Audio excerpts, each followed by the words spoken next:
What is up, everybody? Good morning. Alex is headbanging already. It is way too early for that. Happy Saturday. Happy Christmas Eve. Welcome to another exciting episode of Coast to Coast College Football Pregame Show. I'm your host, Bill Shawcross. You can call me Uncle Shally. Two gentlemen, as always, that will be joining me on today's endeavor. First off, we have Mr. Cottrell Simpson coming to us live from Houston before he jumps on his Christmas cruise ship. But, you know, there's dedication and then there's Cottrell's effort this morning. Cottrell, how are you feeling this morning? I know you're tired. I'm feeling good, you know, long travel day, but, you know, the show must go on. We got a lot to talk about. So, you know, I'm ready to go. You know, I couldn't miss this week with you guys. So I'm excited. Yeah, I mean, again, another crazy week in the college football landscape. Mr. Headbanger himself from the West Coast, Alex Elmore, Black Elmore. How are you doing this morning, sir? I'm good, man, with some great news I heard this week, and you can call me Dante Elmore this week because that's who we landed this week. I'm super excited. I know, play on words. What can I say? Couldn't help myself this morning. As you can tell, I'm in a wonderful mood. This whole week has been nothing but Oregon Duck. Great news. And I'm excited to discuss some transfer portal news, talk about Bowl Mania, and get into those previews. I'm excited to talk about a few upset possibilities this weekend. So let's get into it, boys. Yeah, so listen, crazy jam-packed show today. Cottrell's got to be at the gate at a certain time so he doesn't miss his boat, and we don't want any Titanic situations or anything like that. So absolutely not. We're going to try to get through it today. Obviously, Wednesday was early signing National Letter of Intent Day. A lot of big news there. I would say quite a few surprises, a couple flips. A couple people ended up staying where we thought they were going to go. There's sign gate with one of Cottrell's guys. We're not sure he signed the paper, if he did or if he didn't. Some people said it came in. Other people are still saying it hasn't arrived. We'll get into that. And then obviously more portal news. And one of the biggest dominoes that there was fell. And Alex already shed a little bit of light to it with his pun and his play on words. But Dante Moore is an Oregon Duck, and that was one of the biggest 5-star dominoes off the board. So we got to get into that, and then we have about 3,200 previews to do.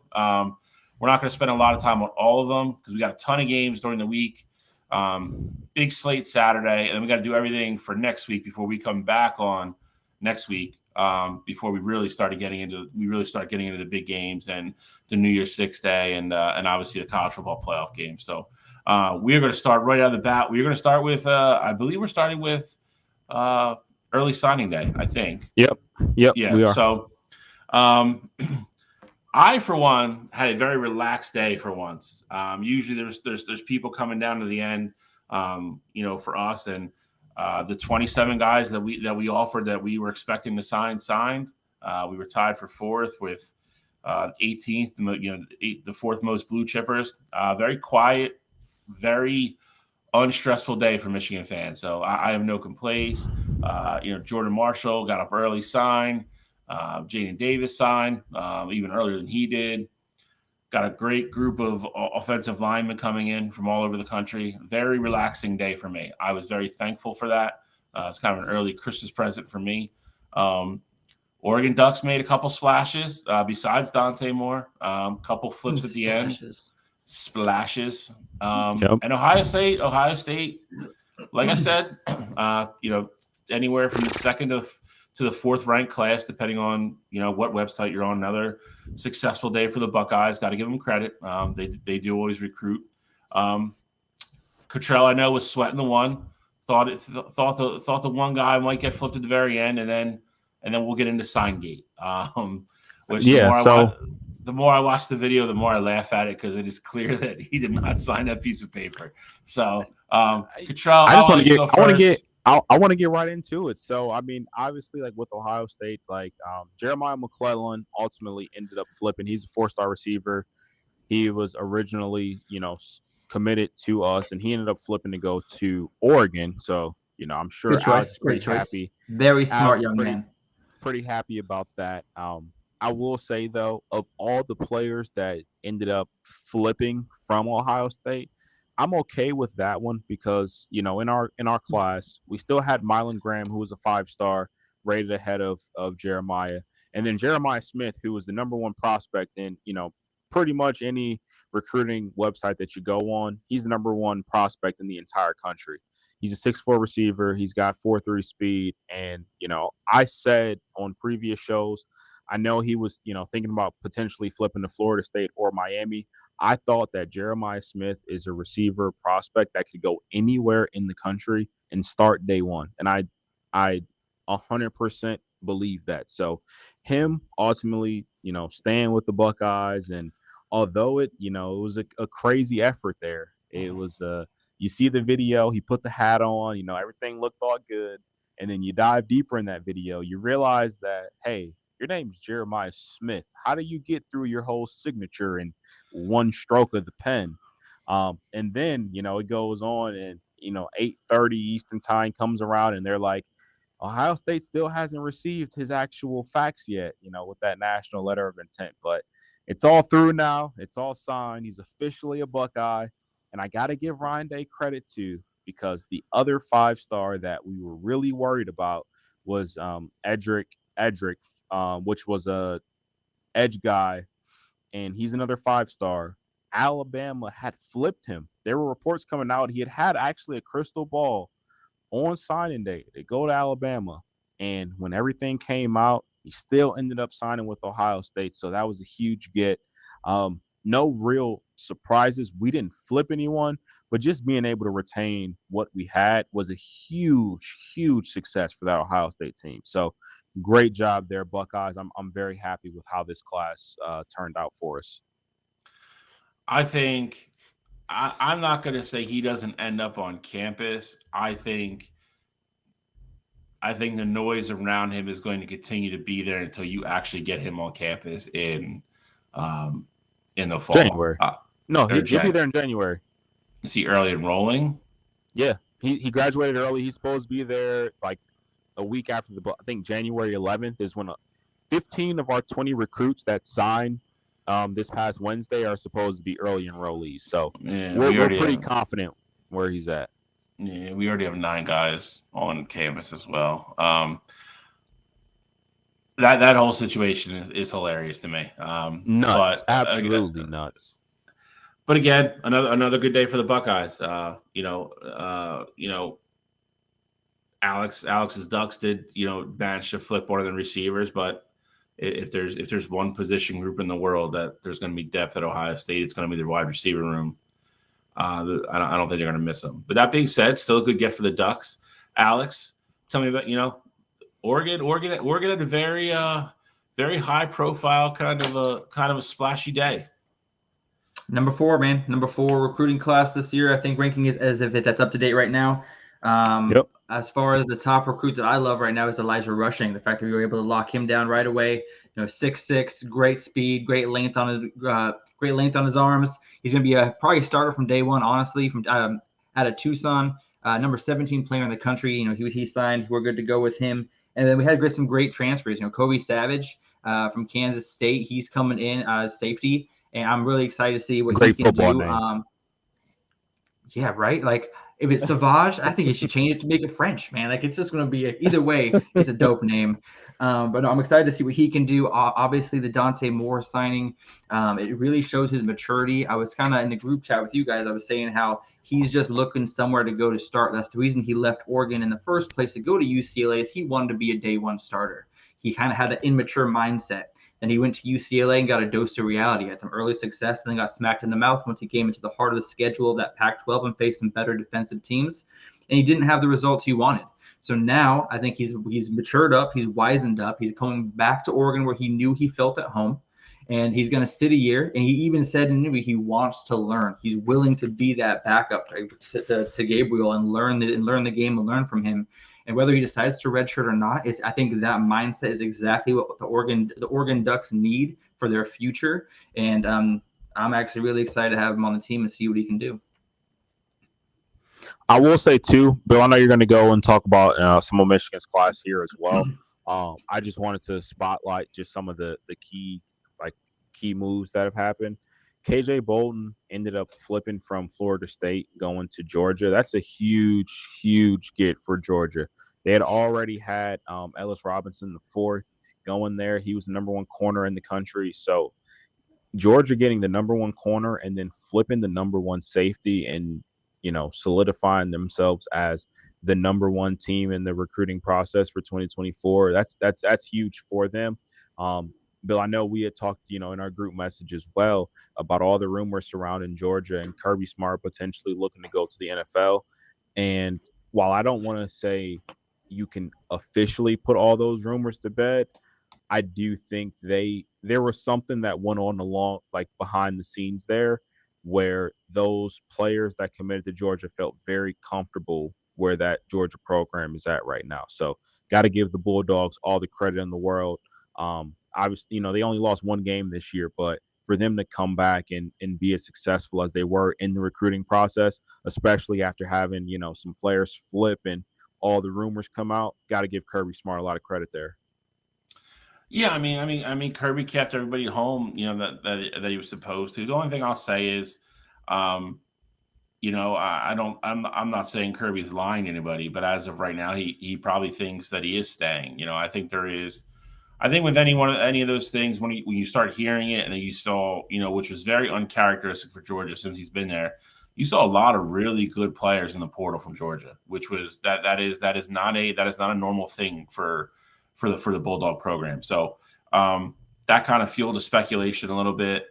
And then obviously, I think if you're a Bulldog fan, you got to be a little bit concerned is it's not coming from Kirby's side. It's coming, the leaks that have kind of come out so far have come out from, higher ups in Atlanta. So again, not saying he's going to take the job, and I'm not saying he's going to be the Falcons head coach.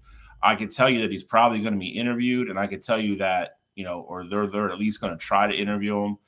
He's definitely on the list, though. Some of that stuff, like I said, that has come out already. He's definitely a target for the Falcons. I think it's all but said and done at this point. That Arthur Smith's probably going to get fired at the end of the season. So that I think is still a little bit, in a wait and see kind of mode, because I don't think Kirby's, like I said, I don't think Kirby's lying to the kids. I think Kirby's telling them as of right now, like I fully intend to be the head coach next year, and it's probably the truth. Right. A lot can change in the next month, because in the next month, NFL season is going to end, and then you have Black Monday, and I think Black Monday is going to be a very busy Monday this year. We've talked about it on Wire to Wire. I mean, Adam Schefter said it again a couple of days ago. He's predicting double digits. He thinks it's 10 or more guys that are going to lose their jobs. So, and for that to come true and be the case, I think Arthur Smith would have to be one of them.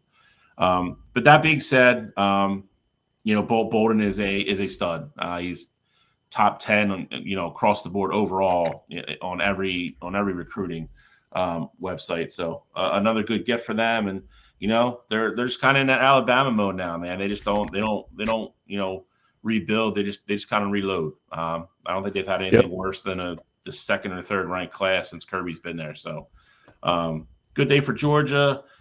Texas had a surprisingly strong day. Oklahoma, weird day.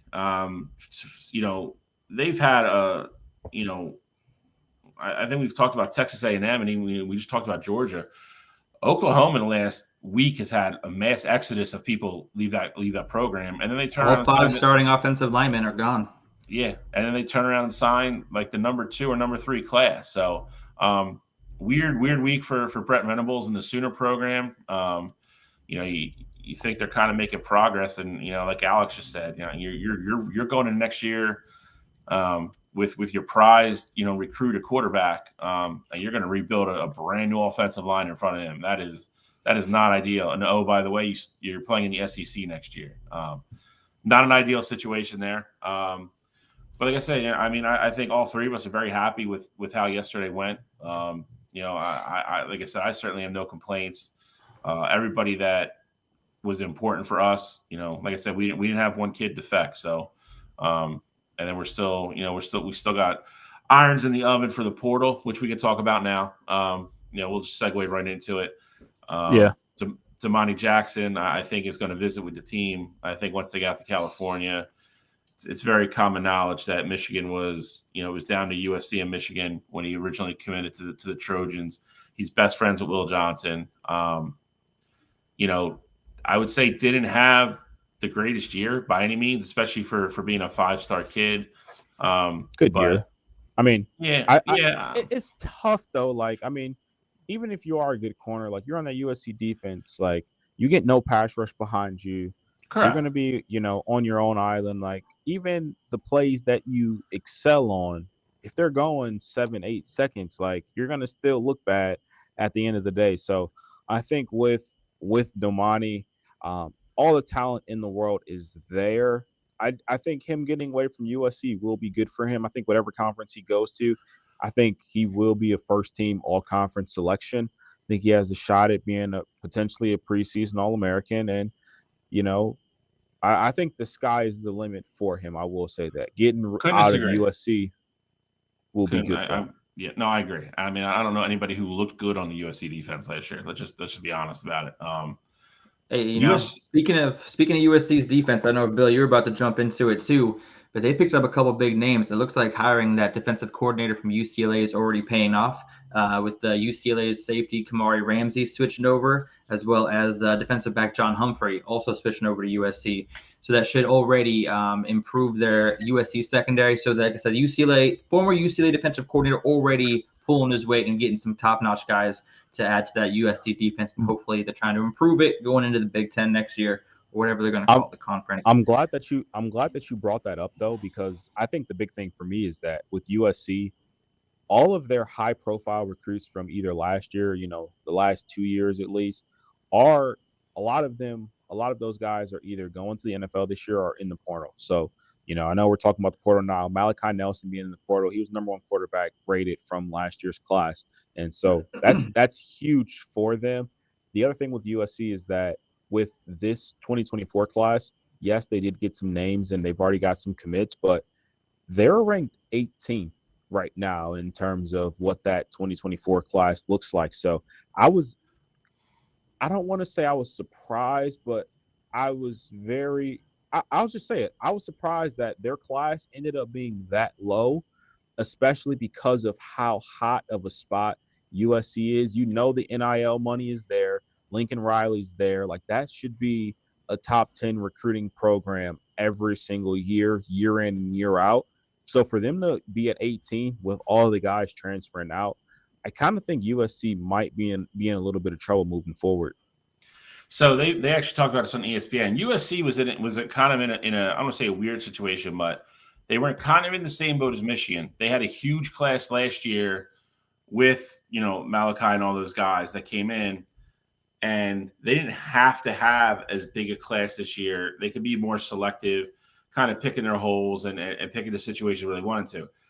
The problem is, I don't think, like you just said, I don't think they anticipated a Damani Jackson, Malachi, and all those guys leaving, and now it's a problem because now you're bringing in a small class. You can't expect all of them to contribute right away, and a lot of your experienced guys that you were counting on to be, sophomores or true third-year juniors upcoming in this next year, they're gone.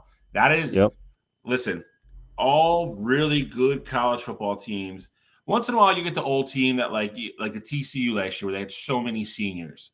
But the majority of the teams that are very good and very elite is when those heralded classes come in and they take the jump from their sophomore to their junior years. When the majority of your skill players and your quarterback and your secondary, when those kids all become juniors, they mature a little bit more physically. They're in a system for 3 years now. That's when you see these teams take the big leaps. USC is now staring at a bunch of holes, for kids that they thought were going to be there that are not going to be there. I know they lost Alex did bring up a good point. They brought 2 kids in, but I can't think of his name. The really good defensive tackle they had, he entered the portal now too, and he's leaving. God, his name's escaping me, but I'll find it. But listen, Lincoln Riley's another guy, man. His name is going to be brought up when these head coach jobs come up for the NFL.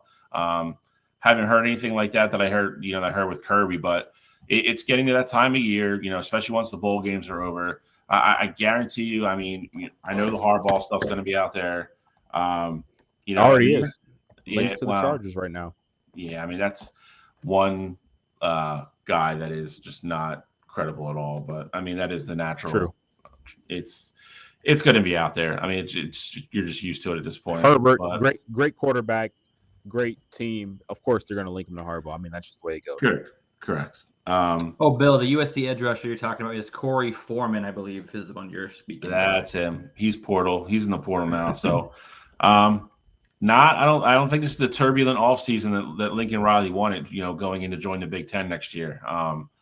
Because you're going against, you're going to be going against, Michigan. Depending on who comes back from Michigan, the offense is going to be what it's going to be. The defense is going to be absolutely. The defense next year will be better than it is this year, and that's the scary part there. Ohio State's going to be better. Penn State's going to be another year better. Oregon, Oregon's in a good spot to not miss a step now with what they've done in the portal and getting a quarterback. Not the year you just want to come in the first year in the Big Ten and just kind of be sitting in the middle of the standings, and I feel like that's what it might be for USC. Go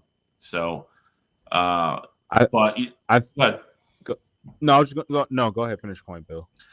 No, I was just going to say, I think it's, I think it's there's a lot of teams that I think we weren't counting on being in peculiar situations per se that are now. And I think there's other teams that have done a good job and are looking in real good shape for next year. But it is, the portal. I mean, the portal's out of control, but that's another conversation for another day. But that's kind of where I'm glad I did let you go there, because I think that's a great way to kind of get into what I was going to say. The portal is 100% out of control, and I think, we talk about USC being in a bad spot. I want to talk about a team that's in a kind of a good spot right now.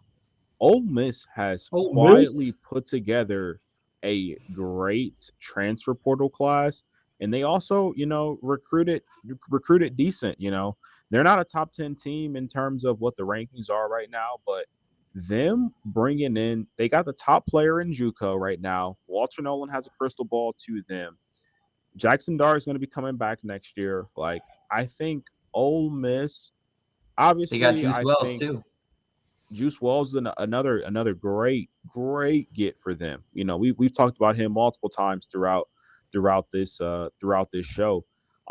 I think Ole Miss with Lane Kiffin, I'm never going to, vouch for a Lane Kiffin team being the favorite in a conference, but just with the talent alone that they have, Ole Miss is a team that can compete with just about anybody next season.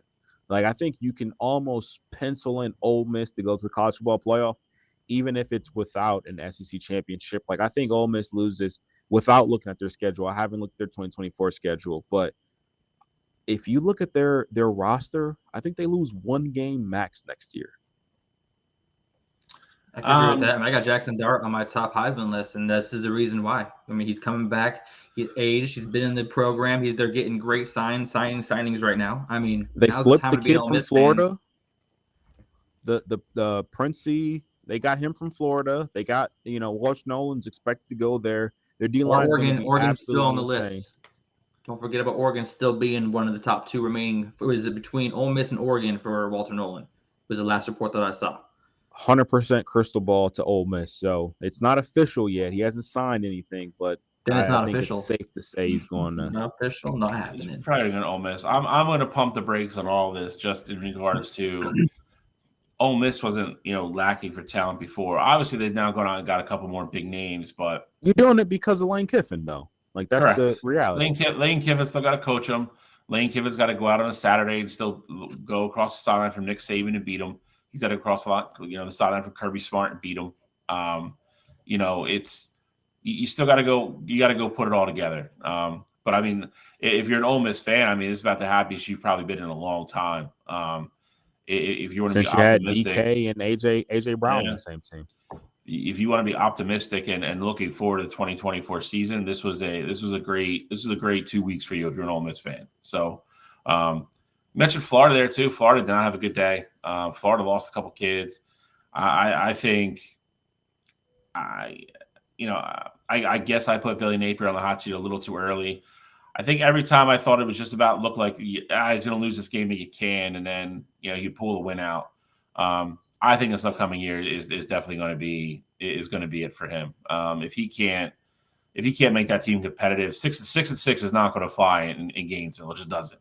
And it shouldn't. That team is a perennial powerhouse. That is a blue blood program.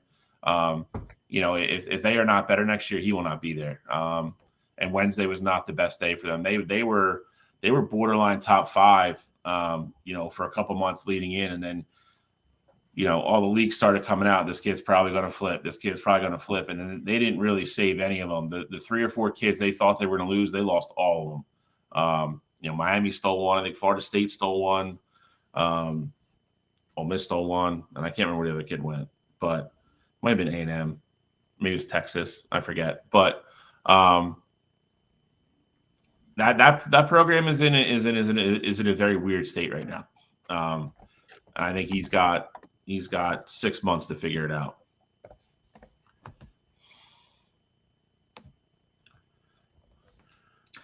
Yeah, I mean that's a great point. Cottrell, I think you might be on mute, my man. Cottrell's working on his mime game. Teach him some sign language. Nope, not working. He's like, I'll be back. I'll be back, boys. But let's get into your stuff, because listen, the biggest portal news of the week by far. I mean, like I said, Nolan's not signed yet, but Dante Moore. I mean, I just want to touch on that again really quick. That it still surprises me. Not that he went to Oregon. Not that Oregon's not good or anything like that. It's just shocking to me that he. And maybe this is part of the problem in UCLA. I'm not sure. Maybe this is why he got benched there. I'm back. Yeah, he's back. But going out of his way to say, I'll come in here and I'll be the backup, and I'll compete and be ready if Dylan gets hurt. But I know when that news broke, me and Cottrell had the same reaction. I was just still shocked that he just gave up a year of playing. Just to. Can you guys hear me now? Yeah, we can. Okay, cool. So that's what brought up the red shirt thing. Real quick before I know you guys are talking about Dante now. The one thing that I did want to say is that with Florida, I 100% agree with you, Bill. They lost a lot of guys who were important to that program, but them still being able to land one of the top 5 quarterbacks in the class and DJ Lagway, I do think that will be important for them. Obviously, Graham Mertz is projected to come back this year after that injury. I don't know if that's a guy who I would build around. I know he had a good season this year, but them getting DJ Lagway, I do think that is still a great get for them.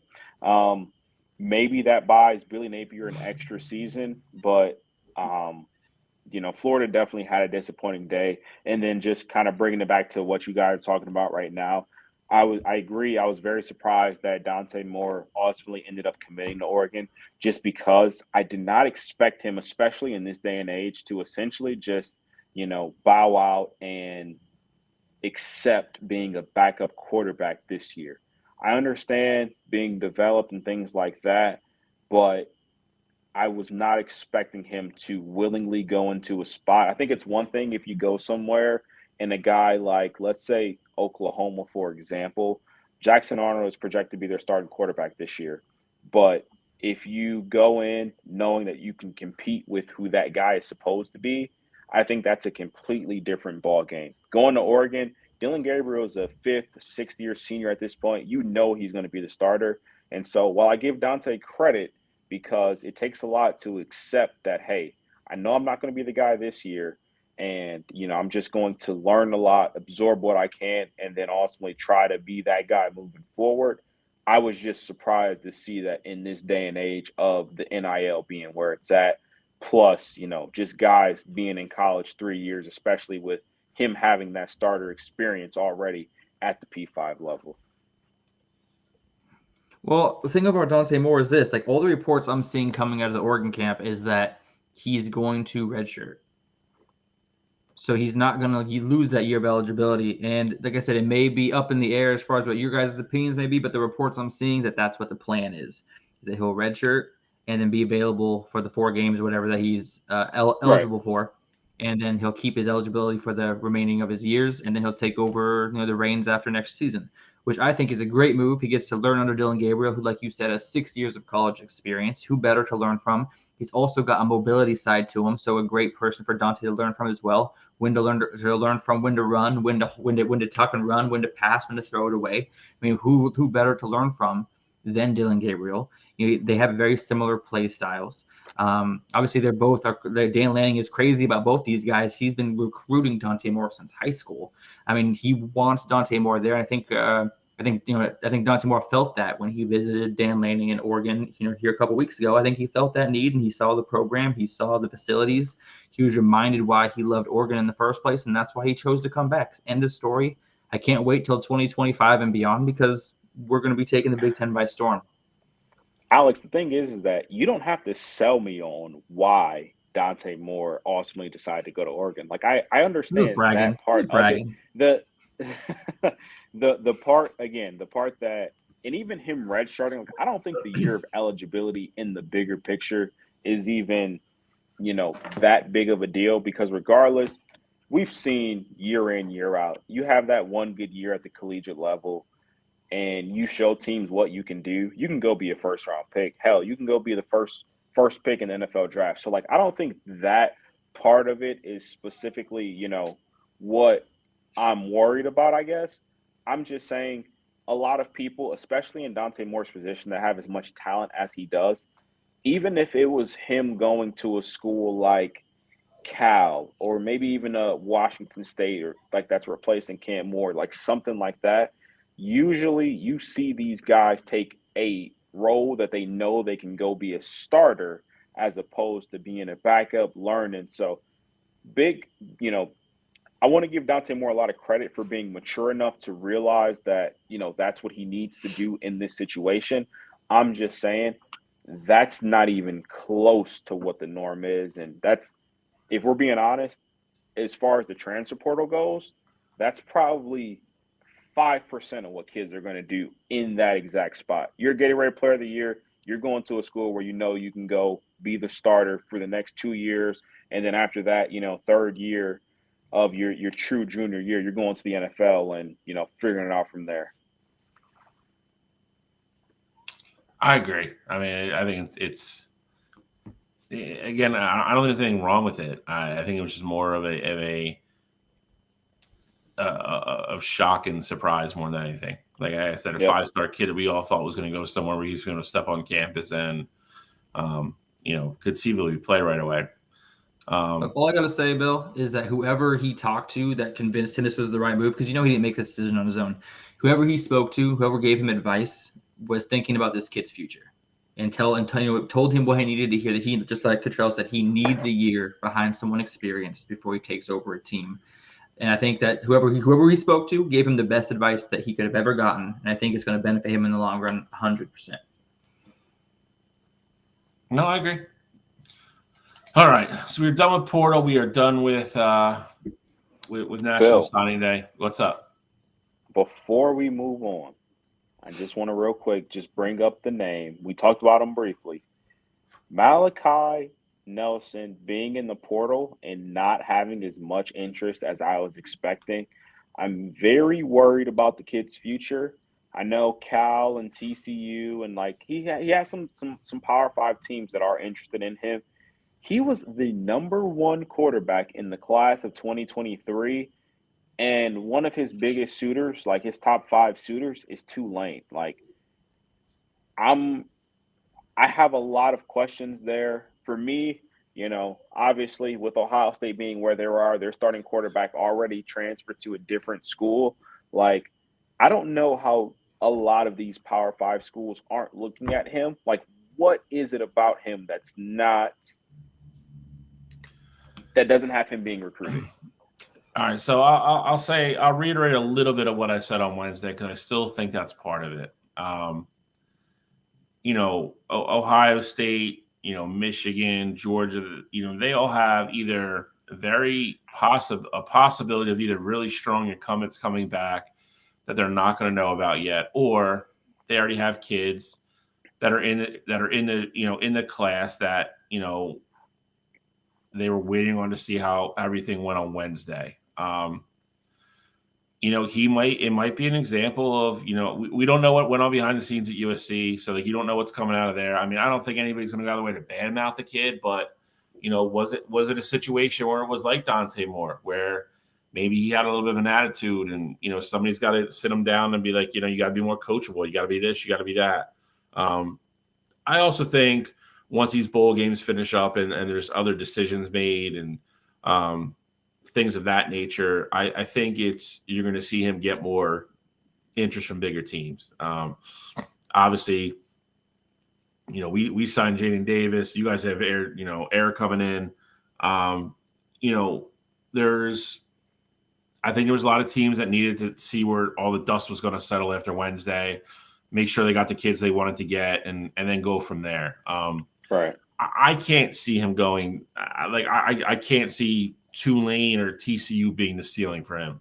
That would blow my mind. It really would. But it's I think you'll get more clarity on him, like I said, in the next week to 10 days. I think once some of these schools are done playing and they can really sit down and start forecasting where they're going to be next year and what they want. And I'll tell you this though, he's going to have to, if he wants to go to a big school, he's going to have to go in knowing he's competing against somebody. I mean, even if it's our situation, even as our situation, if JJ decides not to come back, we have 2 or 3 kids that are already happy with, plus Jaden Davis is coming in.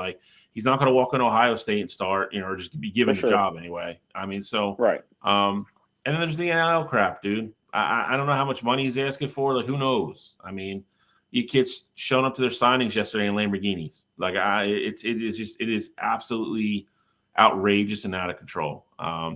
So I think once we get clarity on a lot of that stuff, then I think you'll start seeing a move. Maybe he goes to Florida State. Even I saw somebody else mention Clemson. I think there's enough. There's definitely enough chairs at the table. It's just a matter of what he wants to pick, and a matter of what he's looking for money wise and how much he wants to compete. So he is. I would say he's the most intriguing name left on the board for sure. Because like I said, Nolan, I think we all agree, is going to go to Ole Miss. I know Alex. No, I don't agree. I know. But I don't agree. Hold on.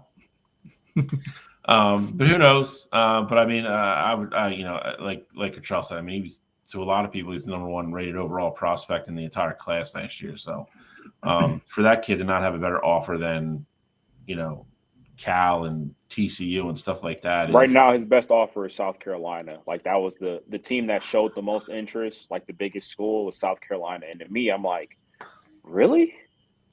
He had every offer under the sun last year. And now South Carolina is the only school that's the biggest. I shouldn't say the only, but the biggest school to really have interest in this kid. That says a lot to me. I'm surprised. Washington maybe isn't in on the. Oh no, they went. No, what's his face? Will Rogers. I'm surprised Will Florida's Rogers. not making a move. They're desperate. No, I mean they have Graham for this Mertz year is coming back. And then but Graham DJ Mertz. Come on, for do you hear what you just said? Graham Mertz. I know. No. I get it, but listen. if Graham isn't going to play this year, then the kid they're bringing in, you're going to let him play and then take his licks this year. That's what I mean. You're not bringing Malachi in just to play some one weird off year. That's what I mean. I mean, you look at all the big schools, they're all very intriguing situations. Ohio State has a kid that they just signed. Michigan has maybe a 4-year starter coming back, or they have a kid on campus. Plus, they just signed another 4-star. Alabama's going to have a starter. Their starters coming back next year. Georgia's starters coming back next year. Oregon has 2 kids on campus now. I will say this too. Jalen Milroe. This is my hot take. I know Jalen Milroe's coming back. Let him struggle like how he did this past year. By week 3, you are going to see a very similar situation to what you saw with Kelly Bryant and the Trevor Lawrence. Julian Sand is that guy. He can start day one. He has that much talent. Now I don't know if he can read a collegiate defense, to that same level right away. Pure talent, Julian Sand can throw the ball all over God's creation, whatever way he wants to. Like I'm so high on Julian Sand, best quarterback in the class. Forget Rayola, forget Air, forget Jaden Davis. Julian Sand is that quarterback. First pick, 20 class of what year would that be? 2026, 2027. Man. First pick off the board for me. I don't disagree. I mean, and I think they will try to get him playing time next year. Yeah. I mean, we got to see what he does in a couple of weeks against Michigan, and we got to see how he starts the year next year. I'm not going to get into this too much right now. I mean, but for as much as he was kind of left for dead in the middle of the beginning of the season, and deservedly so. I think the praise he's getting now, I think, is still a little out of whack, because you look at 3 of the last 4 games he played, he didn't play well. He had a couple really good drives against Georgia, played awful against Auburn. We all saw the South Florida game. I think he's getting too much praise now, but yeah, if you do follow the recruiting, and we'll talk a lot about that stuff obviously once the season's over, but the kid Julian is for all intents and purposes, he's special.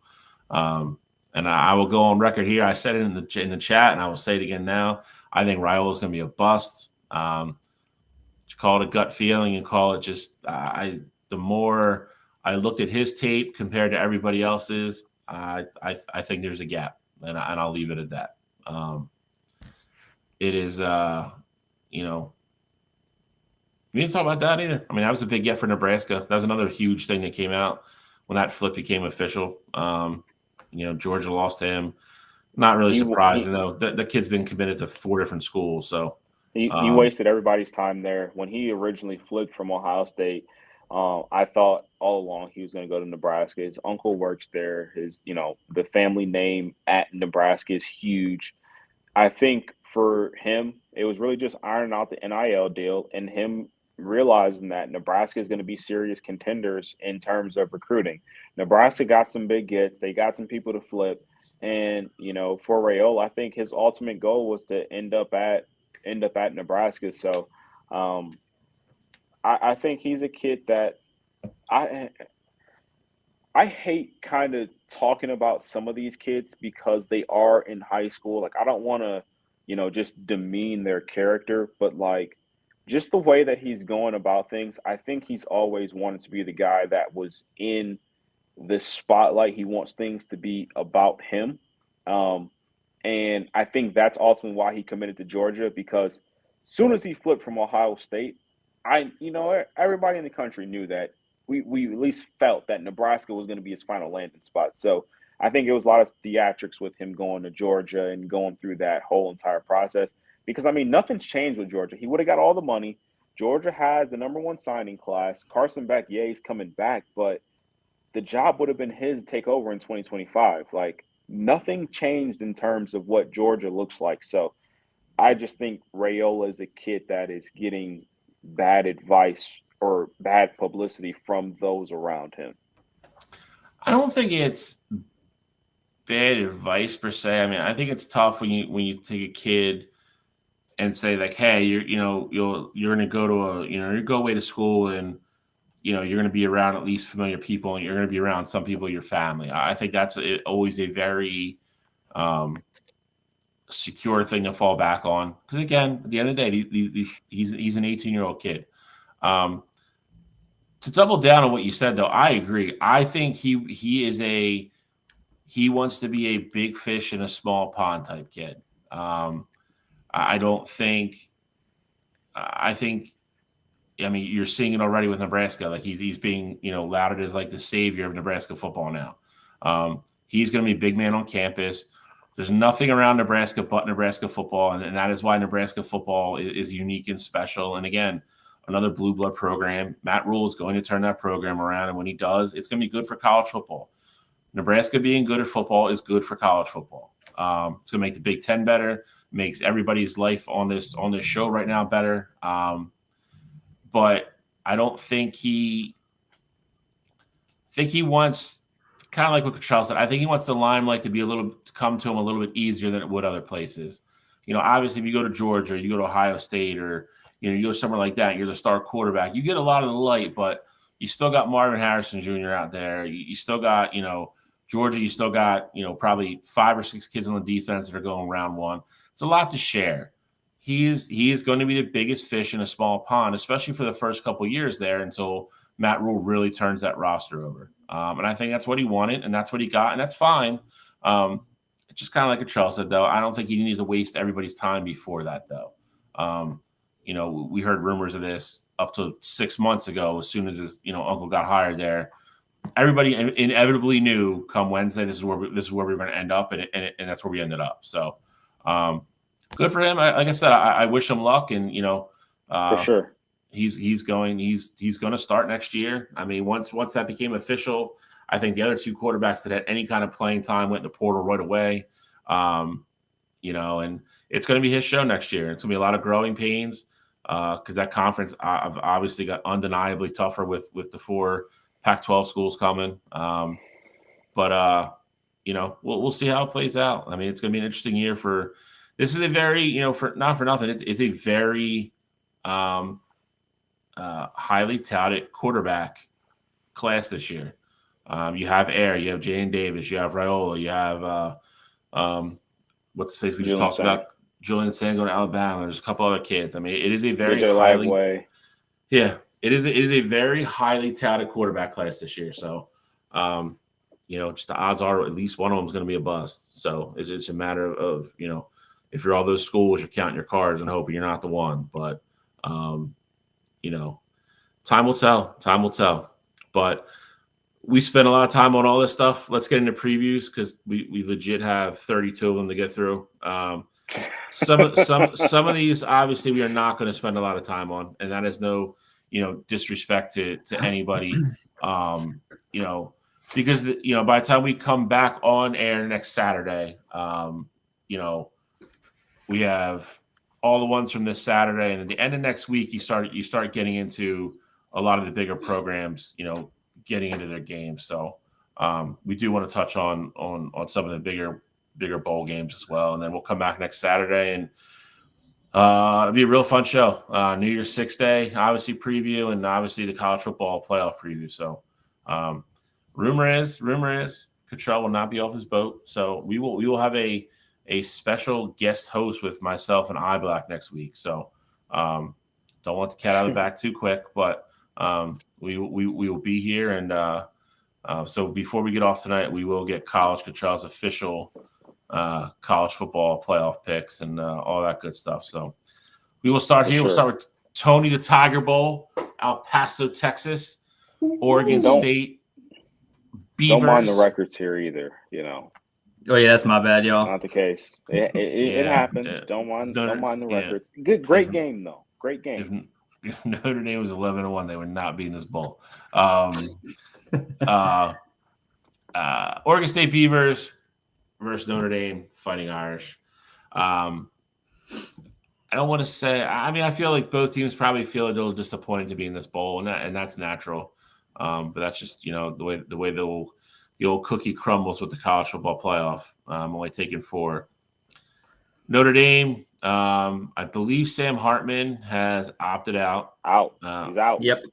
I know his teammate he opted out as well. DJU is obviously in the portal. He is not going to play. Is Martinez going to play? I haven't seen anything about him. He's out. He is not. He is coming back next year to play for Oregon State Beavers, but he got arrested a few weeks back, and he is serving a suspension from the university for that fact.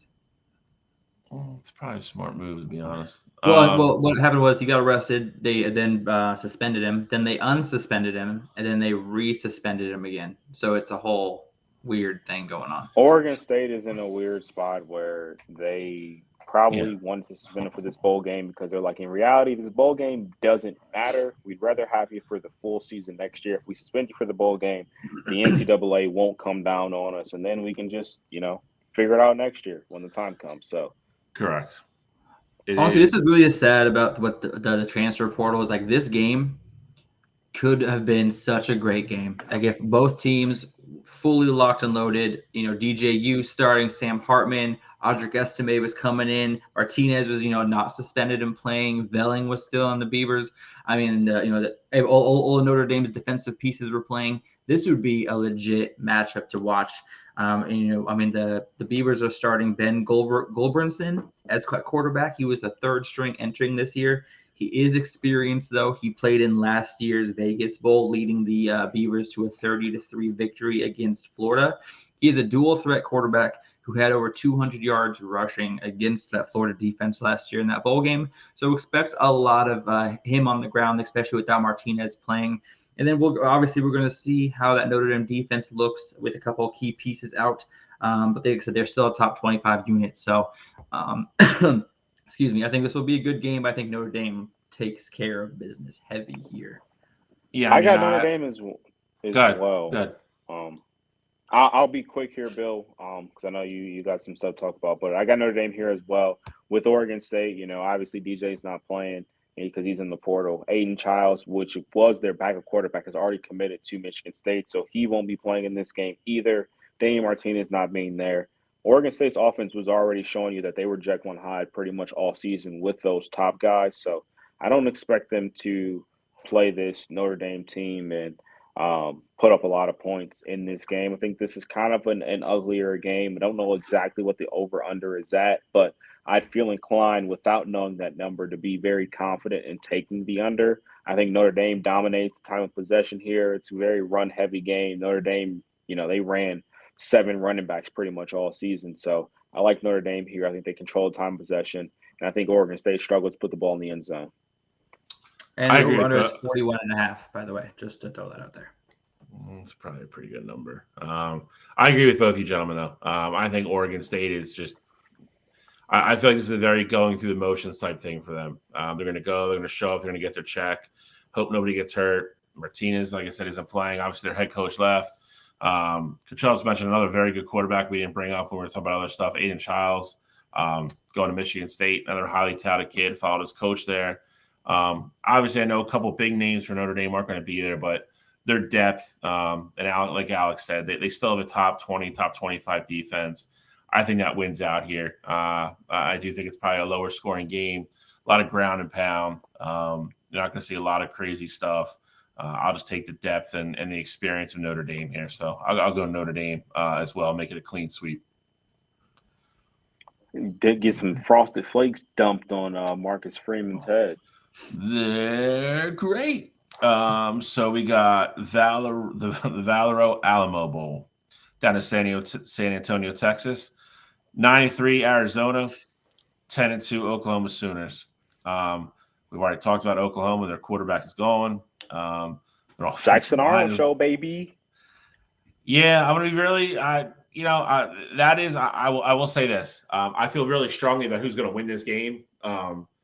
But the reason I'm going to tune in to watch this game is for that. So that being said, I'm still going with Arizona. Arizona is debatably the hottest team in the country.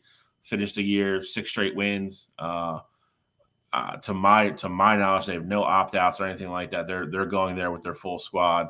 Oklahoma is going to be starting a whole bunch of new people in a whole bunch of positions.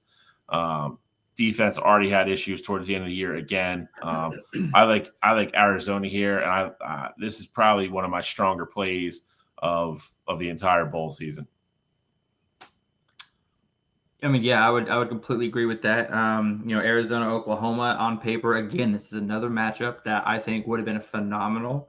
Again, really affected by the transfer portal. And Noah Fafita came in, did his thing. In his last game against Arizona State, threw for 527 yards and 5 touchdowns. I mean, he's really came through as the leader of this Arizona offense, and honestly, one of the top quarterbacks to look out for going into next season. Arizona had 3 losses this season. All 3 of them were by 1 possession, all winnable games.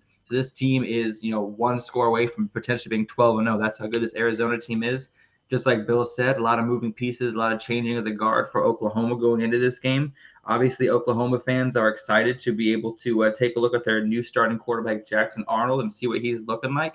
But realistically, when it comes to Jackson Arnold, for me, I'm just hoping that he makes it out of the game unhurt and unscathed, because that new offensive line, possibly not a lot of chemistry together yet. So hopefully they're able to keep him upright in that game, and we're able to see what he's made of. But over the last 2 games, Arizona has 5 takeaways. And if they're if they're going to be able to get penetration on the defensive line, he's going to throw a couple interceptions. I think Arizona's going to cover the spread, which is 6.5 points right now, I believe. I think that they are going to take care of business in San Antonio.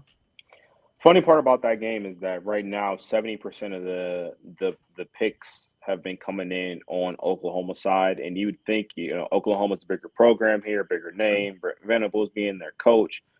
You'd expect Oklahoma to be able to take care of business in this game. Like you guys have already mentioned, and like we said coming into this game, Arizona has a lot of guys who played all season. That group is, they have some cohesion there. They're going to be ready to go for this one. And as much as I love Jackson Arnold, I told you guys, a couple weeks ago, I think Jackson Arnold's going to be a huge player in the Heisman come next year. I just think that it's too quick of a turnaround, especially with, like Alex mentioned, that offensive line being very fresh. They won't really know what's going on until the middle of the third quarter in that game. And with this being Jackson's first game, he'll have a tough time getting those protections right, things like that. So I like Arizona to win this game. I think Jackson does look pretty good in this one. I think he shows you glimpses of what he can be in the future, but I like Arizona to win. I think they take care of business in the Alamo Bowl. Alamo. Another Talk interesting about game. what could have been. Yeah, oh my talk about what goodness, could have all been, these games. and sure as hell what it's not going to be. The DirecTV Holiday Bowl down in San Diego. Play this at Petco, I believe, in the baseball stadium. 10-3 Louisville Cardinals, 7-5 USC Trojans. The list of people who are playing for USC is probably shorter than the list of people who have either left, opted out, or graduated. Rumor has it, if you fill out a raffle ticket, you can go play. If you get selected, you can play for USC in the bowl game. You selected, they'll suit you up and let you try to throw a pass. I like Louisville here. We all know Caleb Williams is not going to play. We already talked about the other guys. Three big names already that left the portal, and that was Brandon like Rice isn't playing. Yeah, that was the second group of guys that left in the portal. Brandon Rice is not playing. USC is going to be down to. I will dare say there's probably a handful of guys that play Saturday for USC that have probably not played more than 20 snaps all season, and they're going to play a whole goddamn football game against an experienced Louisville team. Anytime you're a college football program and you can get to 11 wins, it's kind of 12 is a real magical number, but 11 is still a really big number that most programs don't get too often. I think Louisville goes in there focused. I like Louisville here. I like Louisville as well. I do think that their team is very senior led, and I think these guys are going to want to end the season on a positive note. Obviously, I think they are very disappointed in their output in the ACC championship game against the Florida State team that had a third string quarterback. And so I think this is a chance for them to end that season on the right note. They're well coached, and with USC just shuffling so many guys in that lineup that have just no experience, I think it's going to be too much for Louisville. I think this is a lower scoring game, kind of one of those ugly ones that, you really don't expect when you hear that USC name behind it. But I like Louisville to win this game. Well, starting for USC quarterback, his name is Miller Moss. Have you guys ever heard of Miller Moss? Probably not. Miller Moss has been their backup quarterback all year, essentially. Yeah, but have you really heard about him? No, not really. You didn't really have the chance to. Obviously, Caleb Williams was at the helm. I'm going to tell you one thing about Miller Moss. This is not the game he makes a name for himself. Okay, Louisville's defense is way too tough, and they are way too ferocious. And USC we are way too unclear on what kind of USC team is going to be coming out of that locker room.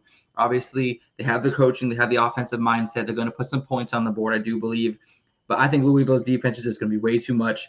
Jack Plummer is still going to be at the helm. He's got a chip on his shoulder from the ACC championship performance where he went 14 for 36, only 111 yards. Absolutely played probably the worst game of his college career. So he wants to come back and show what he can really do going into next season.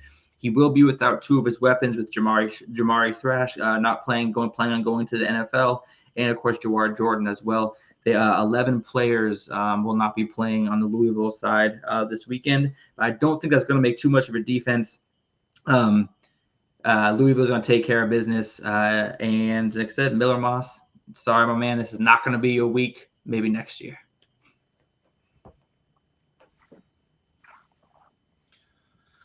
Ooh, the old Hawaii Bowl. Can I start with this one? Yeah, I mean, yeah. Well, I was gonna let. Oh, Alex, this is his team. You're right. You're right. I was gonna let Alex bring this one in because he was Mr.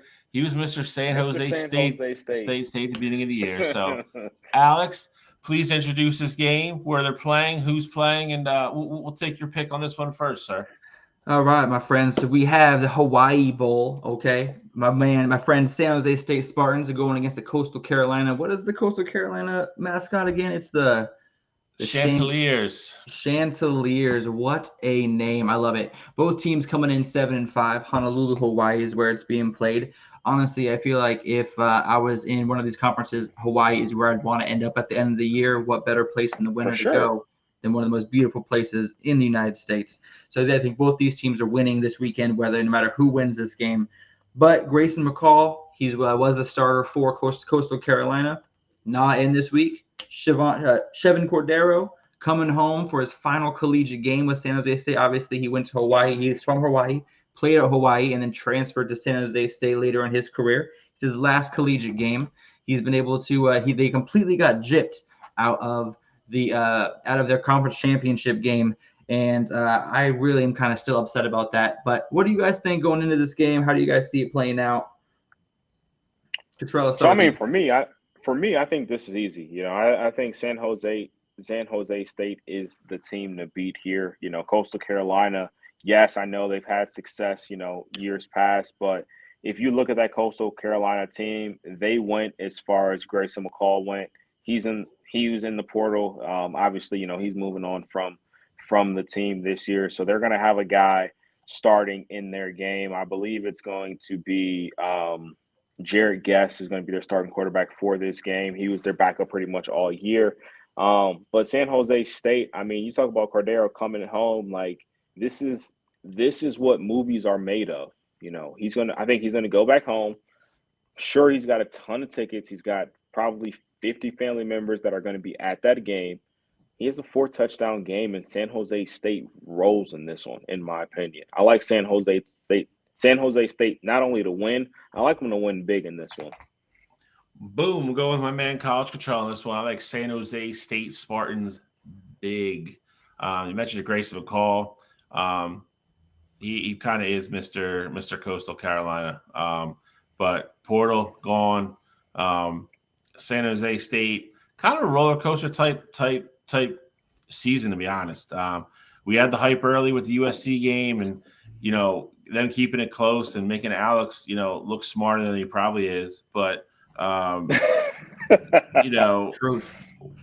We had and then I will say this point blank, there was a couple other weekends that I was high on them, or had them in a parlay or something like that, and they kind of pooped the bed. But they rebounded at the end of the year, got into conference playing, kind of settled down, and kind of did their thing. So, I mean, the trip alone for Coastal Carolina is crazy. It's a one plane trip for San Jose.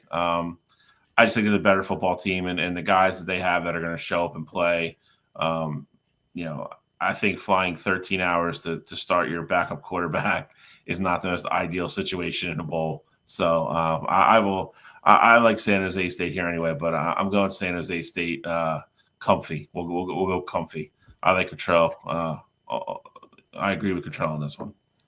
Yeah, I mean, they're 9.5-point favorites. That says everything we need to know. And besides Chevin Cordero, Hawaii is a prime recruiting ground for San Jose State. So there's a lot of players going home this weekend that are going to be playing for their friends and family. So that's definitely also going to be a reason to bet on San Jose State this weekend.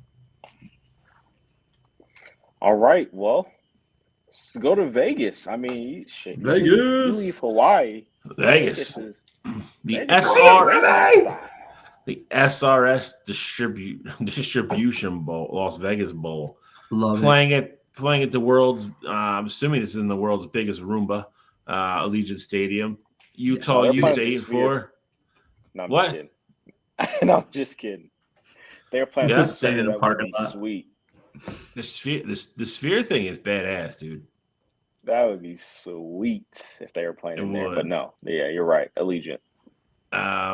Versus the Northwestern Wildcats, fresh off their hazing incident, rebounded nicely for the rest of the year. Had a couple surprise wins down the stretch, and I'm not even gonna lie. I give that coach a lot of credit for holding that team together. Utah, I'm assuming. Do we know who's going to play quarterback? I mean, Cam's not going to play. Yes, it's going to be Bryson Barnes. I thought he was in the portal. No, he is. No, he the is other still playing. Yeah, he's in the portal. But Bryson Barnes is starting. Nate Johnson is in the portal. Got it. All right. Well, I liked Utah anyway, but now I really like them. This is not going to be a high-scoring game. Does anybody have the over/under handy on this one? Yes, I do. It is 41.5. It's hard for me not to take the under on this. What is up with that 41.5 number? Like, is that like when you see like two ugly offenses? Is that just what you go to? I guess. I mean, it's tough. It's tough for bowl games. Yeah, it's tough for bowl games. You really don't know who's going to play. They're always at neutral field, so it's tough. Northwestern, I will tell you, though, struggles to score the football. They stayed in a lot of these games because they do a pretty solid defense. They're almost like a poor man's Iowa, if I'm being honest. It's kind of what they are, grinded out type thing. And Utah is kind of a Big Ten team stuck in a Pac-12 type conference. So I like Utah here, though. I like Utah. What's the spread on this, Alex? 6.5. Utah. I like Utah to cover. Utah like 23-10, something like that. So I'll go next here because I'm on the exact opposite side of you here, Bill. I think this is the first time in the 5 games that we've gone that we're going to be splitting up here. I like Northwestern in this one. I think David Braun has done a great job with what he has over there at Northwestern, and I think they're going to be ready to go for this game. You know, you talk about Bryson Barnes being their starter, and that makes you more confident. I think there's a lot of guys in this Utah team that has 1 foot in with 1 foot already out the door. I think they're in a place of a lot of uncertainty, and regardless of what your true projections were of this Utah team going into this season, they had no ambitions of being in the distribution Las Vegas Bowl. And so I think that's going to play a huge part with Northwestern. They're just happy to be here. Pat Fitzgerald was their coach. You know, they were a team that, continually looked towards making a spot into the Big Ten championship game, and losing Pat beginning of the year. I think they were fully expecting this team to be a 3-4 win team, and now they're in a bowl game. I think they play inspire. I think they get it done out there in Las Vegas. Hey, man, I mean, Bryson Barnes honestly is, what made this offense go. They really looked at their best when he was leading them at the helm. But, Northwestern's defense, just like you kind of said, is a poor man's Iowa. They're, 30th ranked defense in the country, surprisingly enough.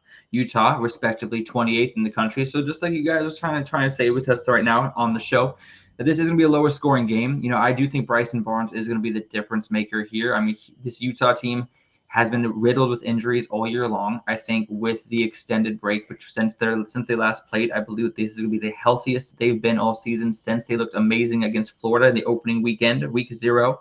So I do think that Utah is going to look great this season. I think we're going to get a flash of what the Utah we expected to see this season is going to would have looked like without those injuries. And I think that Utah dominates Northwestern. I have them on the same page as Bill. I think it's like a 28-10 sort of game. I think Utah's defense is really going to step up, and their offense is going to carry the load. See, Alex knows what's going on. Hey, give me a game up in Bowl Mania. I'll take it.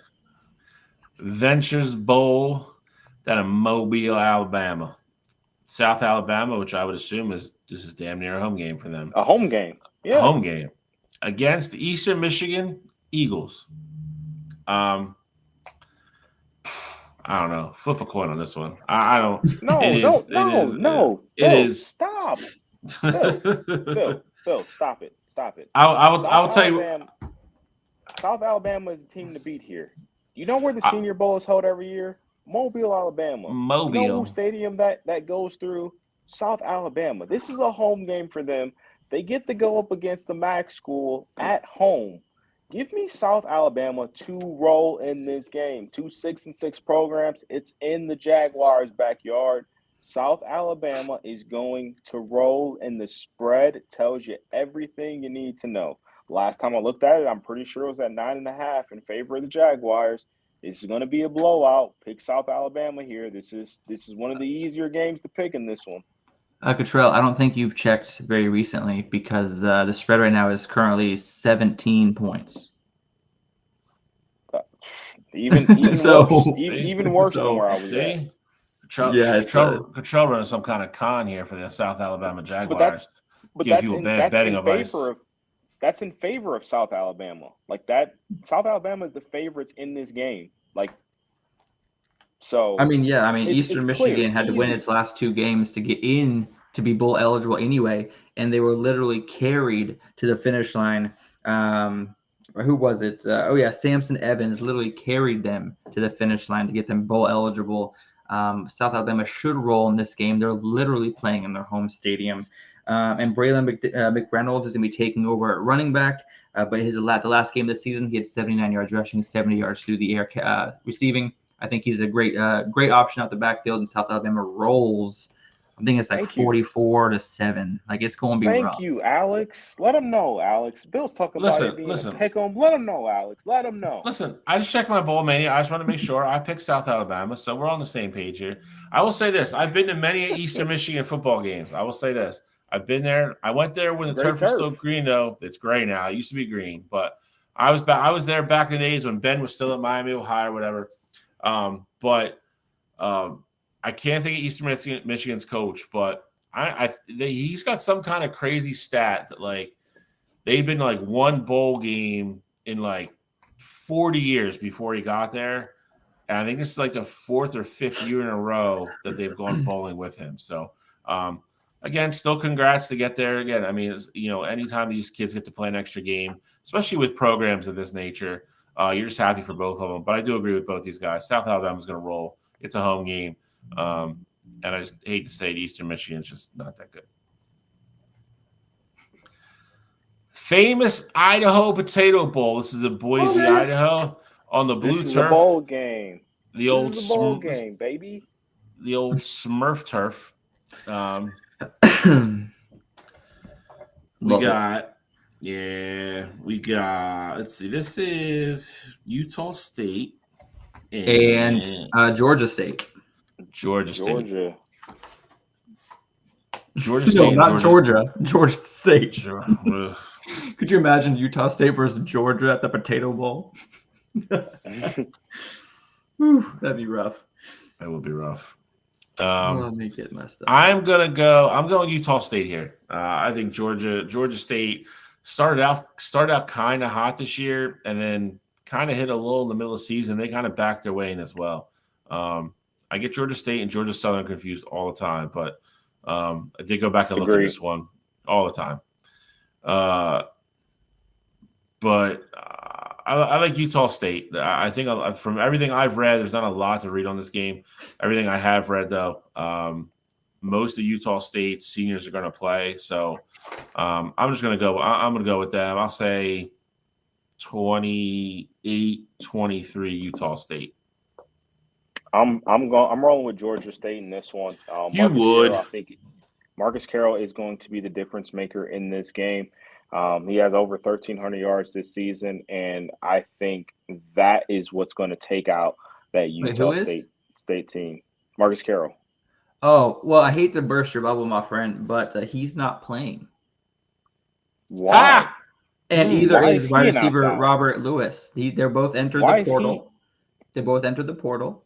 They're both in not the playing. portal? And they accounted for 20 of Georgia State's 22 touchdowns this year. So they're going to have a real fun day on the offensive All side right, of the all ball. right. I changed my mind. I didn't know Marcus Carroll wasn't playing. Oh, Yeah, he's flip out. flop. Flippy flop. I got Utah State in this one because if you've ever seen like Georgia State was a team again.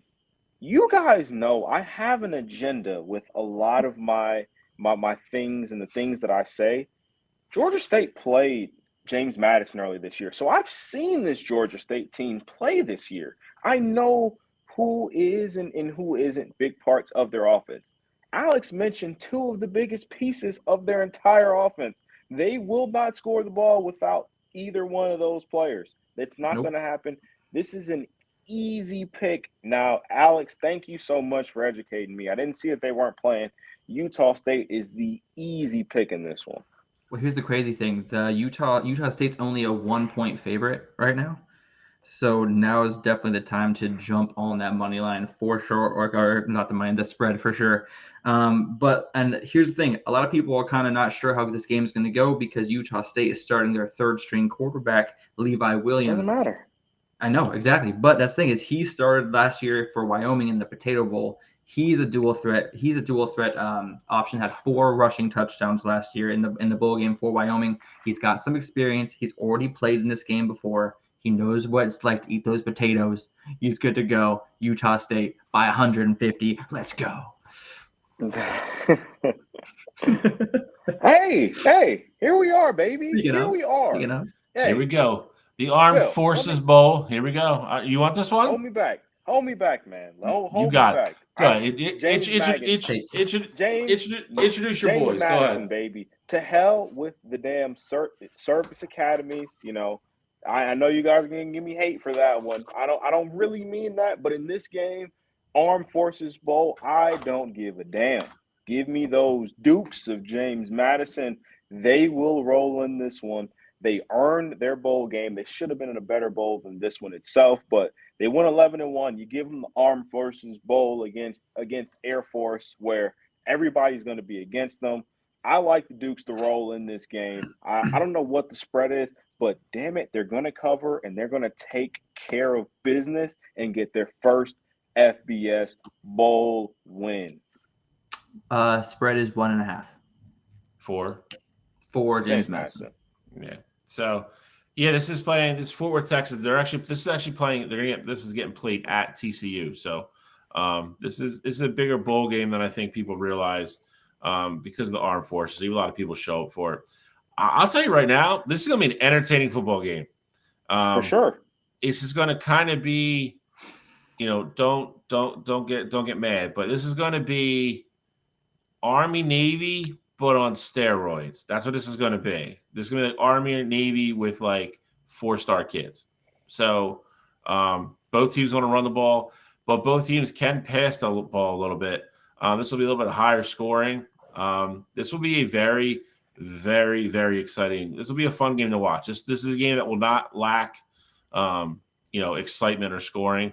I, like Cottrell, have been on the James Madison bandwagon all year. I'm glad they got to go bowling. And that being said, I am picking them as well. I am backing them. I think they pick up their first bowl win. Hell of a story to finish the season for the Dukes. Air Force, everybody forgets Air Force was 8-0, or I think they were 7-0 at one point. Yep. Kind of, obviously struggled mightily down the stretch, but I think the Army and never picked it back up. Yep. I got smoked by Army actually.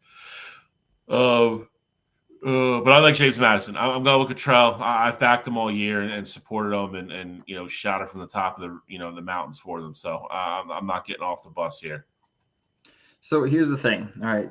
For James Madison, 10 of their 22 starters have entered the transfer portal. Okay, 10 of 22. Half of their starters on the 11-1 team are no longer there. So basically, it's like and half their the coach team. went to Indiana. I don't And the care. coach I went to don't care, Indiana. Alex. Kurt Signali. Am I done, Cottrell? Do I interrupt I don't you? care. Do I come I down don't to your care. work? And do I I slap don't. the You're donut out of talking your about my mouth? team. And do I tell you how to do your job? It's not Ohio State, but you're talking about my team here, Alex. Okay, you're talking about my team. Okay, just listen. Let me finish. Okay, here's the most telling tale of this game. Air Force ranks 7th in time of possession, so they're obviously going to try to control that clock. But they run the ball 86.8% of the time. James Madison is allowing 2.1 yards per carry. That's all you need to know. The Air Force can run all day. James Madison's defense, whether they are in the portal or not, are not going to allow a single rushing touchdown to Air Force. I think Air Force gets shut out. I hate saying that. If it's the Armed Forces Bowl, I want to support Air Force. But this game and James Madison is just going to be too much. And I think it's going to be a pretty heavy score. Probably, I'm saying 35-3. Alex, you had me in the first half, but you came around, man. You came gotta around. let me finish, I'm happy. bro. You gotta let me finish. Okay? You had me. You had me, though. I thought you were about to tell me James Madison wasn't going to be ready for this bowl game. But Well, you here's the didn't do kicker. that, so I'm happy. Here's the kicker. 10 of 22 stars are in the portal, but supposedly all 10 of them are still going to play for James Madison. That's the rumor coming out of camp. So look out for that. So essentially, they're going to have the whole team. Like I said, I started out, giving some shots to James Madison, but look for them to cover, especially when it's only a 1.5 point spread right now. That seems ridiculous. Either Vegas knows something, or we're all about to become real rich. Because we're here right now, I'm just going to go out here and say it. I'm going to throw it out there. James Madison will be in the college football playoff within the next 4 years. Okay. That's my bold prediction with that first. team. That would be a hell of a feat. Where are we going next? Oh yeah, the Mellow Bowl. Cottrell's got a little skin in this game too. So I'll let him go. I'll let him introduce this one too. Look, so this game here, I was giving Gene some shit about this game on Wednesday, but you got Arkansas State, which is, for those of you that don't know, one of my alma maters. Got my master's from Arkansas State against NIU, who, of course, in the MAC, got some action love there. Give me Arkansas State in this game, and I like them, and I'm pretty comfortable, picking them in this one. Arkansas State is a team that has struggled mightily past few years in terms of winning football games. I think NIU is a team that's overachieved in a sense. If you watch them play in the MAC, they play some teams tight, but really just watching them play, I don't think they're that good of a football team. Not saying Arkansas is great by any means. I mean, you got 2 6-6 teams here, but I like Arkansas State to win this game, and I'm pretty confident in saying that. I'm going with you as well. I can tell you with no uncertainty whatsoever that I have not seen Arkansas State play football for 1 second this year. I have, however, seen Northern Illinois play twice, and they're not the best. This is a battle of 2 6-6 teams.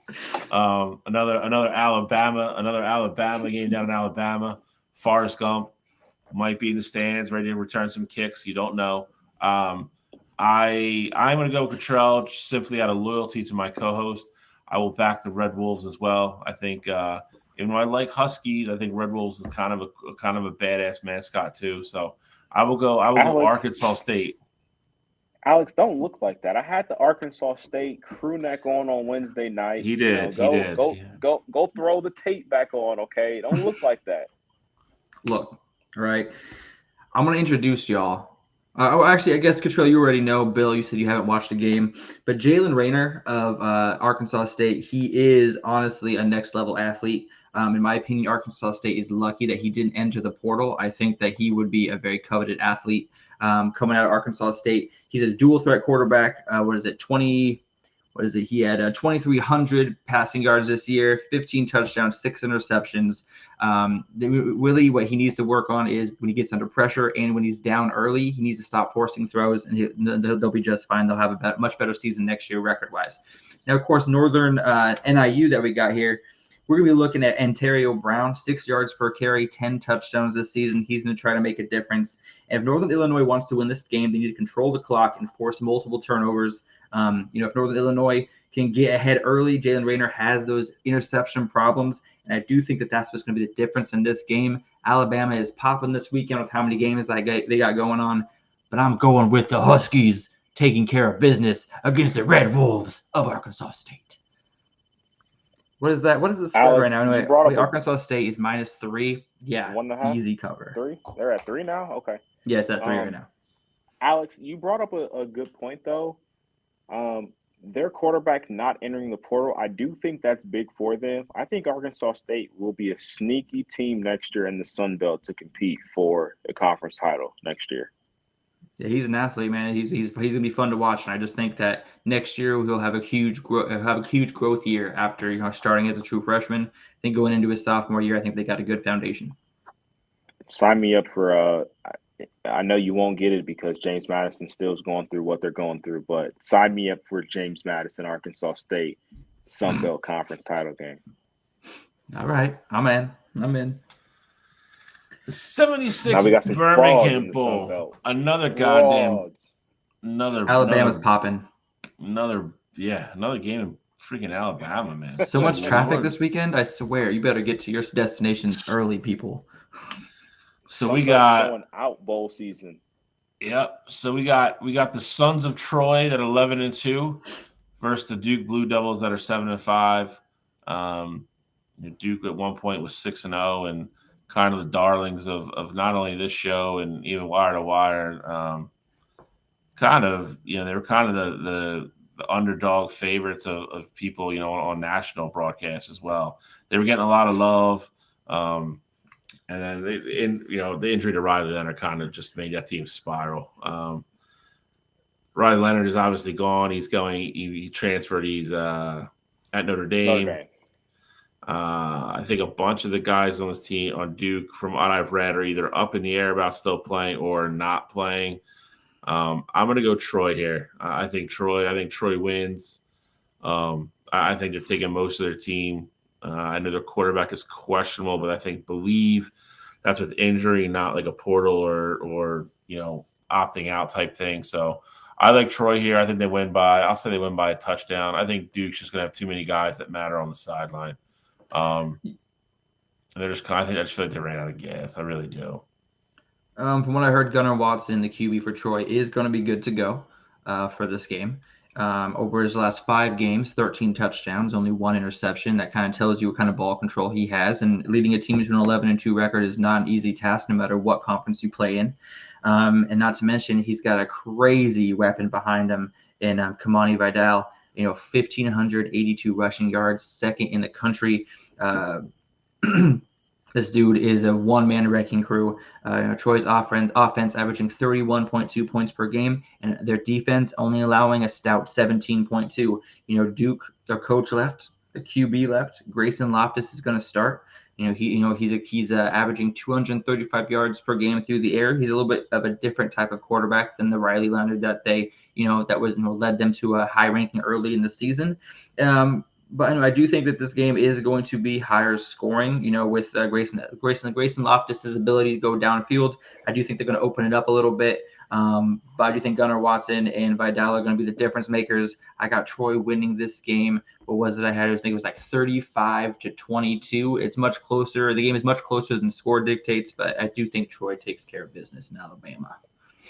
And I'm with both of you guys here. I like Troy to take care of business as well. You got a quarterback named Gunnar. I mean, he's going to throw a thing all over the yard. You've seen him play so far this year. He's very good at what he does. And you talk about Vidal as well, and he's great on the ground.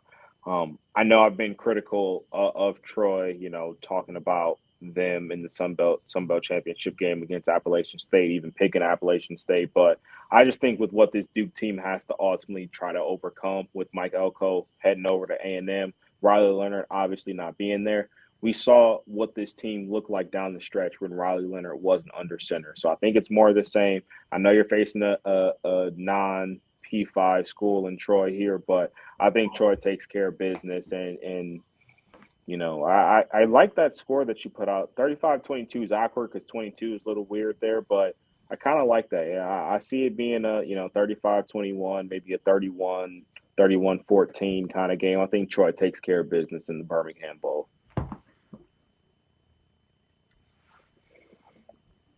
There we go. Here we go. The meat and potatoes. We are getting the meat potatoes. It's part of the ones we have to go through because they will be on before we will be back on air next Saturday. Whew. Goodyear Cotton Bowl, Arlington, Texas, down in Jerry World. The Missouri Tigers 10-2. Get to see 11-1 Ohio State Buckeyes. If everybody was playing for Ohio State, I know who I would pick here. They're kind of, I don't want to say they're keeping it quiet. Ryan Day just said he's going to let his guys, leave the power to them to decide to tell when they're playing, if they're playing, if they're going to opt out or what they're doing. I know a lot of the guys. I'll tell you right now. Any questions you have, I'll tell you. I'll give you an answer. Who's playing? Who's not playing? All right. Is Harrison Jr. playing? No. Come on. No. I heard he was playing. I read a report today saying he was going to be playing. He's been at practice this entire time since the Michigan game. He will not play in that game. Egbuka is going to play. I know that. Emeka will play. They're expecting Emeka to come back next year. Yeah. Right. So that's the one. I think the key thing here. They have all been with the team. They're still been practicing. I read the interview with Ryan Day from I want to say it was like Tuesday, and he just said, I don't want to speak for anyone because some of them still are undecided, and the other guys that have been up their mind, they're going to declare or say they're staying or they're playing or whatever, when they're ready. I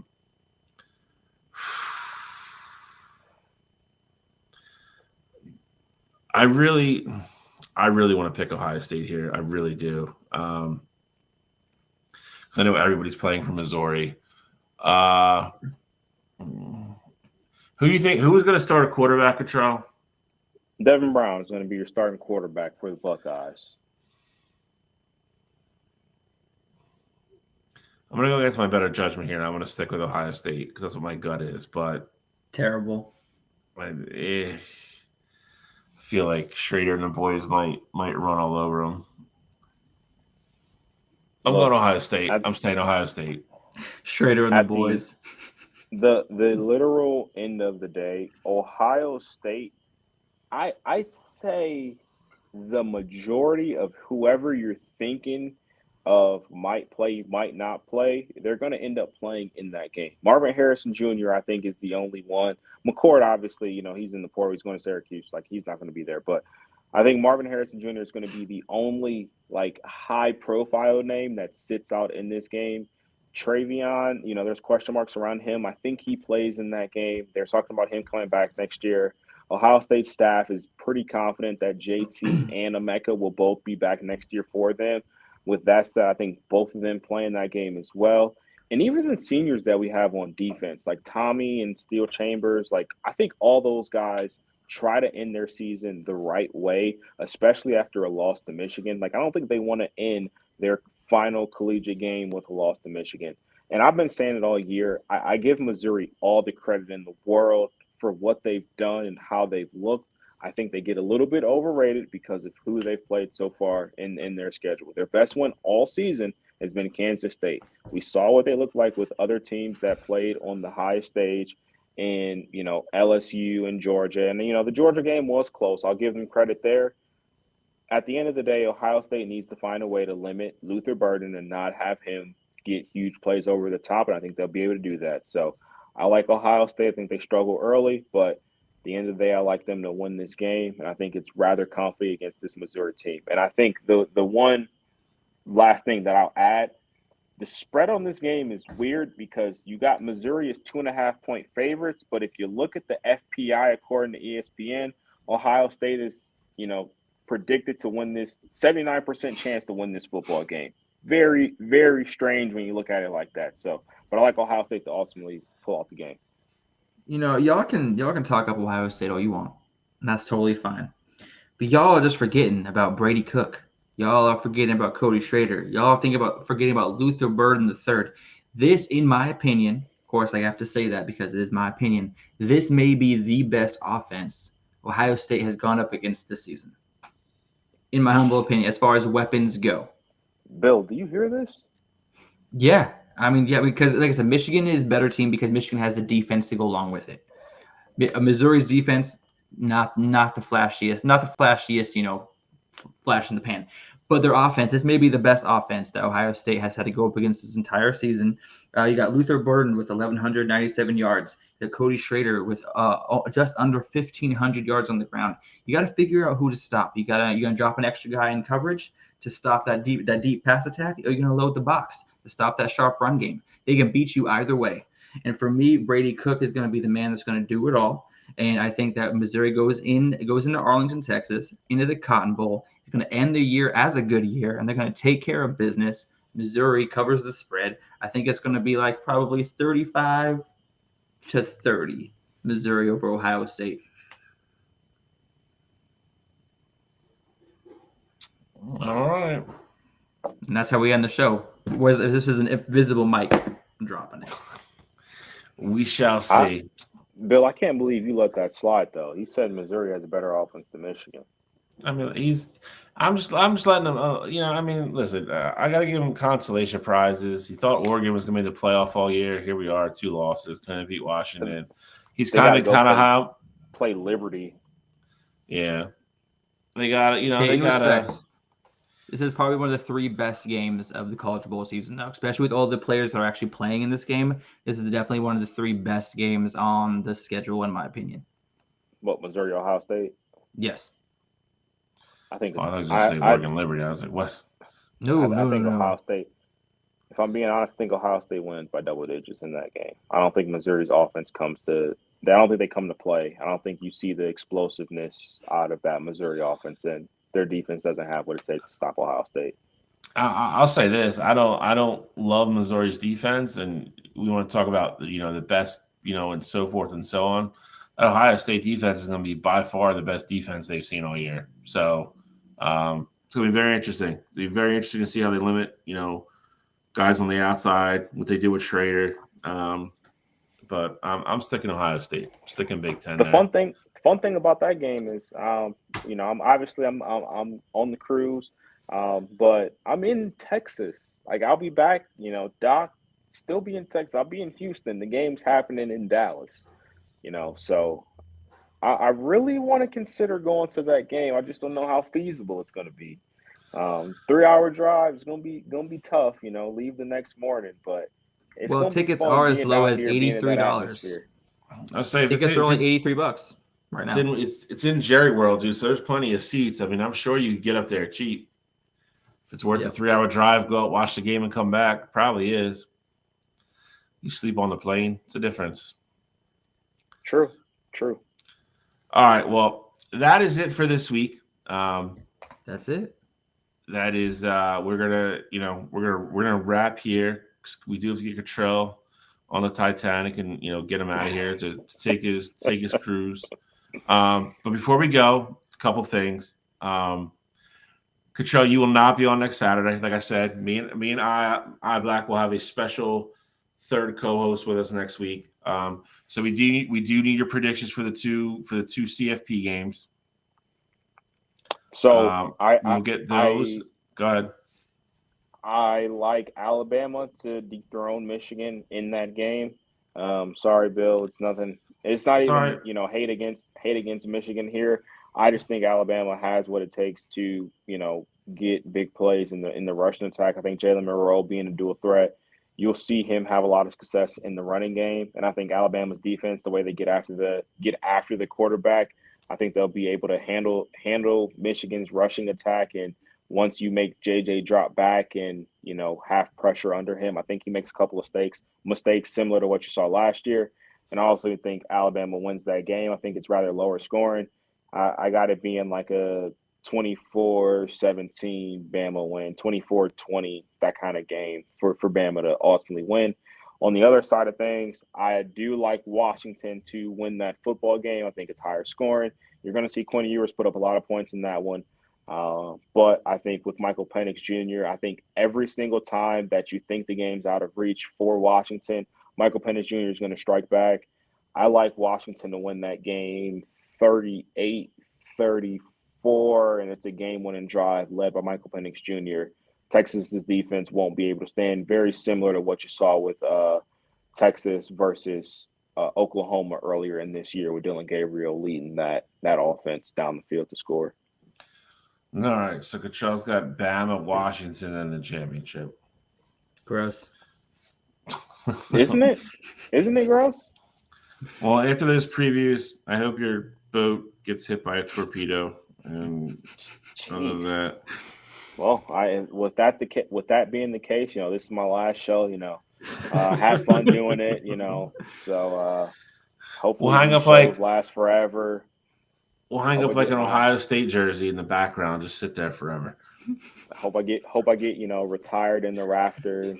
Hope you guys don't. I'll put up a Joe Burrow Ohio State jersey right here. Don't start that. We're not doing that. No time for that tonight. No time for that tonight. But on top of everything else, Christmas is in 2 days. So, gentlemen, I will give you both the opportunity to say whatever you want before we sign off here, and then we will close the show, and then everybody will go enjoy their holidays. So I'll just go real quick here because I don't really have that much to say. I definitely want to wish you guys Merry Christmas. It's been great doing this show. We talked about it a few weeks ago when we went over during Thanksgiving. But truly grateful that we're able to put this show on every week. I've had a ton of fun doing it, and even with me being on vacation, I'm like, hey, I got to make sure I get the show in because we got so much to go over, and we got to make sure it happens. So definitely want to wish you guys a Merry Christmas. Everybody watching, we appreciate the support, especially with this being a new show Saturday morning. It's kind of a weird time if you work or if you don't. You're just chilling, enjoying your weekend. We appreciate you guys tapping in with us and talking some college sports. So just want to send everybody watching well wishes, send you two well wishes, and hope you guys enjoy your Christmas here in a couple of days. Heck yeah, man. I unfortunately have to work Christmas Eve, but it's going to be an amazing day to have Monday morning off with my family and my kids and the wife. And, honestly, it's been this college football season has flown by doing the show with you guys, but it's honestly been the highlight of my week, getting, information together, talking to you guys all week, kind of just getting the show, put together. And then when it comes time to say action, it's just nothing but professionals except for Cottrell with his crappy picks. But other than that, Jesus. Merry Christmas to both you guys. I know I'm dead serious, Cottrell. Hopefully your cruise is awesome. I've personally never been on one, so you got to definitely take some pictures. Show us when you get back. Bill, Merry Christmas to you and the family. Hopefully you get to see Travis and and Katie, and have a great Christmas with them as well. And I appreciate you guys. Yeah, so I'm gonna obviously repeat a lot of things that were just said, but obviously Merry Christmas to both you guys, gentlemen, and your families. Cottrell, all kidding aside, I hope you have a safe trip. And you have a great cruise. I know if Ohio State was in the playoff, I know Cottrell, you would have canceled the cruise and you guys would have won a different week, but it's fine. It's fine. No, but to echo some of the stuff you guys just said, I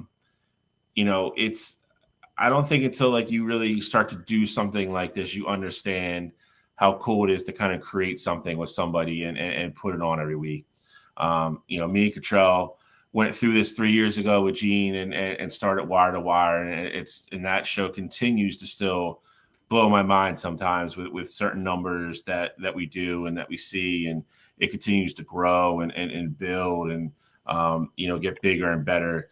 So to start over and kind of do it again with somebody completely different, for people at home that don't know, Cottrell and Alex have never met each other ever.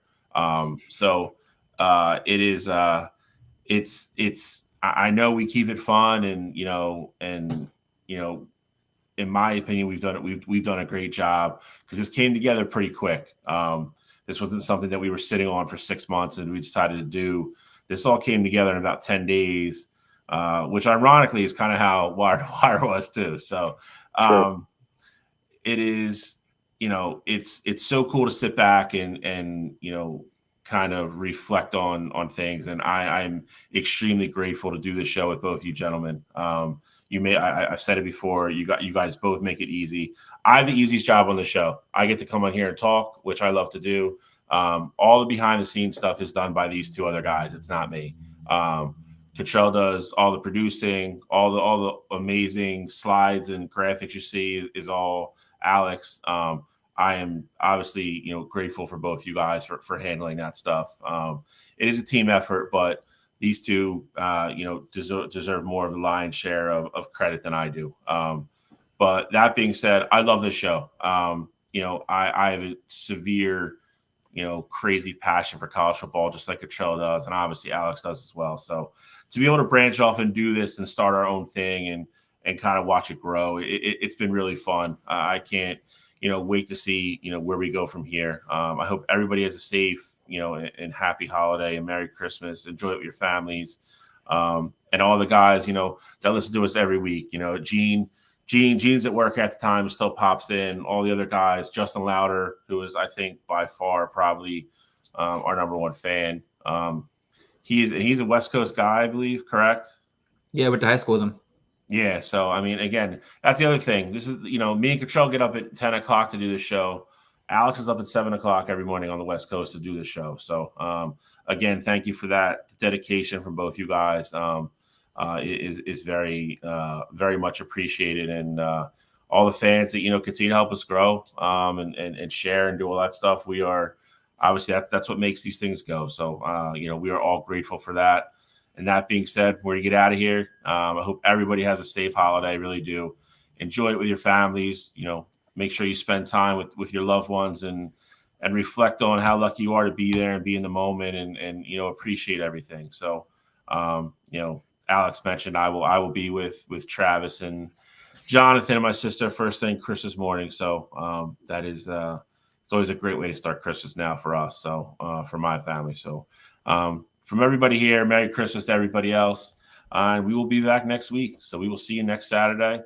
Cottrell, we will see you in a few weeks, sir. Absolutely. Don't say anything stupid next week because I will, if I have to, I'll buy some Wi-Fi. I'll find the, Mexican spot Mexican cafe where I could just hop in and get some dial-up internet or whatever and hop in and make sure you guys are doing what you're supposed to. Okay. So Great. Hoping we get some great content. I'm sure we will. I'm just, busting balls here, but I look forward to being back in a couple weeks with you guys. All right, boys and girls, that is it for us this week. We will see you next week. Merry Christmas. Hope Santa brings you all the things that you wanted. And if not, enjoy the coal in your stockings. See you guys. See you.